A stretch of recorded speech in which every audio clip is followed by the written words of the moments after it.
আসসালামু আলাইকুম ওয়া রাহমাতুল্লাহি ওয়া বারাকাতুহু। আমার পিছনে কিন্তু দেখতেছেন আমার বাড়িটা কিন্তু আজকে রং করে দিছি। এখানে অনেক টাকার রং কিনে হইছে আজকে। ওই সামনে কিন্তু আমি ফলোর করাবো।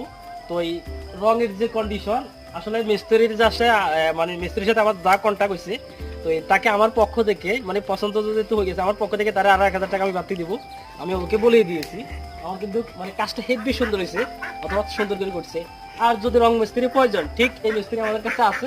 আমাদের সাথে যেহেতু সম্পর্ক হয়েছে এরা আমাদের কাছে আছে। যদি চান ওনার নাম্বারটা আমি কিন্তু অর্থাৎ ওনারা বলে দিব, উনি বলে দিবে। যদি কারো রং করার প্রয়োজন হয় তাহলে কিন্তু এর সাথে কথা বলতে পারবেন। দেখেন একটু সামনে আসুন, আমি যদি আসলে আপনাদেরকে দেখাই। এই যে দেখেন হবে মাত্র সিঙ্গেল কোট মারা হয়েছে, মানে এক ফালা রঙের যে আমরা 2-3টা ফাট তৈরি করি সেটার ভিতরে শুধু একটা ফাট মারা হয়েছে। একটা ফাটে দেখেন কি ফুটন্ত কালার আছে। আর এখানে যদি অলরেডি আমরা